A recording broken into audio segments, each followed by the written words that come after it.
When our little girl was born, we got a Subaru. It's where she said her first word. No. Saw her first day of school. Bye-bye. Made a best friend forever. Oh my! The back seat of my Subaru is where she grew up. What? The 2015 Subaru Forester. What? Built to be there for your family. Love, it's what makes a Subaru a Subaru. University Subaru. The wise choice!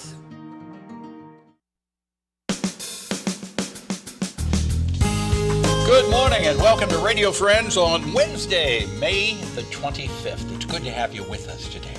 You know, over the past 4 or 5 months, we've been talking about eco-friendly flooring, and we're going to continue that today. I've got my good friend over here, Scott Bradley, Carpet One Floor and Home. Good to have you here, Scott. Thank you, Paul. Today we're going to talk about something that's called Marmoleum.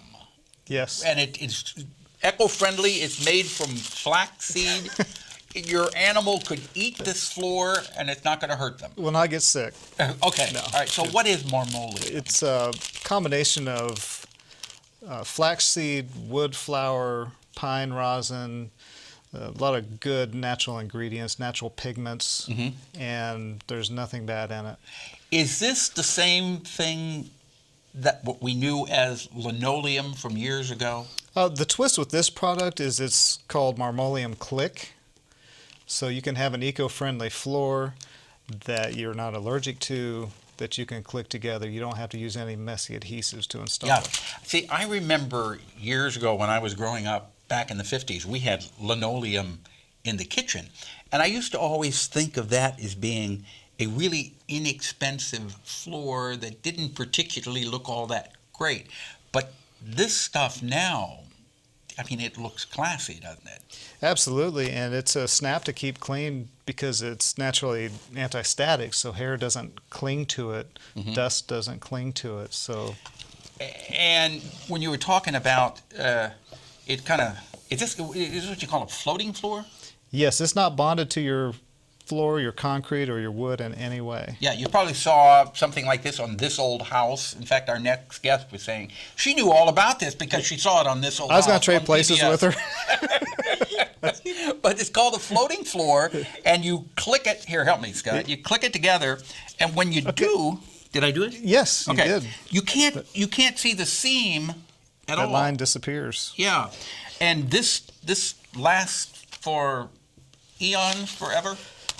Yeah, if you take care of it, that's always the asterisk. You Yeah. got to take care of it, but the care and maintenance is just dust it every once in a while, clean it with a pH neutral cleaner. You don't have to use bleach or anything like that on it. Just clean it, and it's eco-friendly. The back is cork, which it makes it kind of feel like you're walking on air. Yeah, it gives you the warmth and the comfort and the acoustics. Yeah. It's And now this stuff, it comes in all different yeah.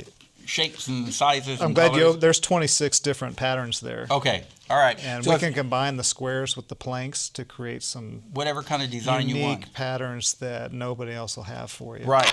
And the thing is, if you're looking for an eco-friendly floor, good for the environment, this is it. You go to give them a call over at Carpet One Floor and Home, or stop by, and you'll take good care of them. Absolutely. All right. Always a pleasure to have you here. Scott Bradley from Carpet One, and she saw this on This Old House on PBS. Give me back my flax seeds. I might need those later. There's your flaxseed.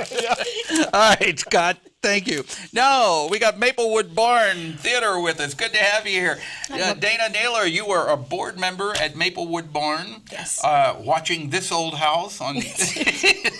You knew all about this flooring. And then we have Catherine Barnard, right? Barnard. Good to have you here, Barnard, Catherine.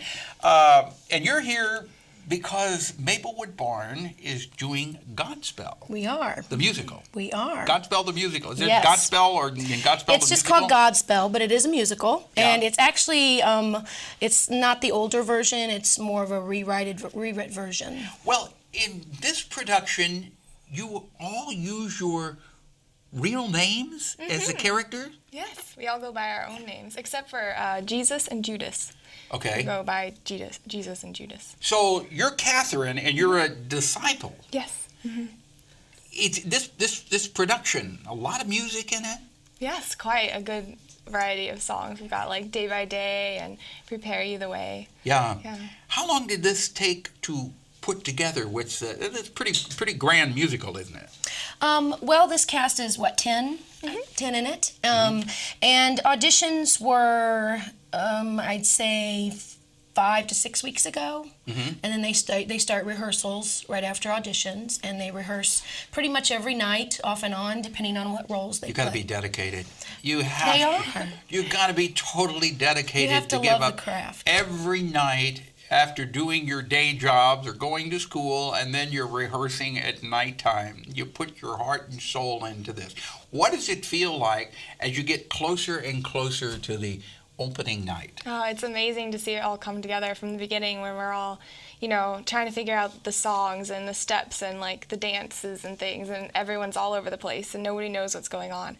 And then like it just comes together and it's amazing. Is there a point in the rehearsal, say a week or so, where things still aren't meshing just right, and then all at once, whoops, there it is. This is the way it's done. Yeah, I definitely think that happens a lot. And each part kind of has its own moment where that happens, where everyone's like, we figure out how it all goes together and make it work. And then you feel like, okay, we do have it, and it is going to come off without a hitch. But sometimes even when there is a hitch, the audience doesn't know that. Right. Right?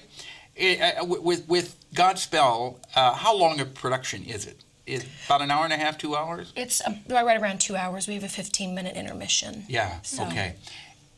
What would be the most important reason that you want people to come out and see this production?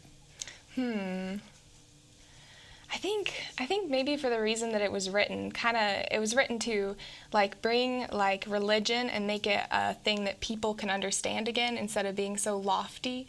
And so maybe to like appreciate that and like the joy that it originally had to be part of this group and the community of it. And I think that's very cool. That's a good explanation. That's an absolutely perfect explanation. Well, Godspell the Musical is opening when? We open Thursday, May 26th. At Maplewood, Yes. Maplewood Barn. And now that you've got the inside and outside, if the weather doesn't cooperate on a night of production, can you move inside? We take it right inside. We Okay. have an outdoor set and we have an indoor set as So well. you got two different sets? We do. You don't move the outdoor set indoor? No, we do not. Doesn't that... Some pieces may roll or move. I'm not for sure with this set, but some pieces may roll or move. Yeah. But Okay. So rain or shine, you're going. we go. You're going. Unless on. it's a tornado warning and we have to take shelter, we say, don't come out Hopefully then. that won't happen. But- But Thursday, May the 26th, to get ticket information, You go to www.maplewoodbarn.com. okay. And box office opens at 7. The show starts at promptly at 8 o'clock. All right. Thank you Thank so you, much Paul. for coming by. It's a pleasure having you here. And Scott, thank you for coming by. Okay. Tomorrow, diet and nutrition and the Greenhouse Theater Project. Our program directed by Travis McMillen. Reynolds Journalism Institute audio is Pat Akers from KBIA. Our floor director, Maya Jackson, and our assistant producer and guest coordinator, Uncle James Mauser. Bye-bye.